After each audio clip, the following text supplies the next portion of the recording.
रस्ता खराब आहे, गणपती करायचा का घरात विचारू नका जाताना म्हणलं फॉलोअप घ्या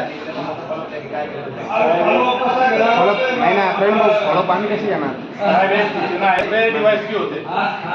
गणेश उत्सवाच्या मीटिंगला दुसरे डिवाइस होते आता ते बदलून आले समजा तुम्ही आले तुम्ही म्हणता आमच्या अखत्यारीत ते रस्त्याचं काम येत नाही आम्ही मान्य करतो परंतु तेव्हा जे सर्व साहेब लोक तिथं हजर होते त्या सर्वांसमोर त्यांनी सांगितलं होतं आणि त्यांनी गड्डे बुजल्यावरती त्या साहेबांनी मला फोनही केला होता की गड्डे बुजले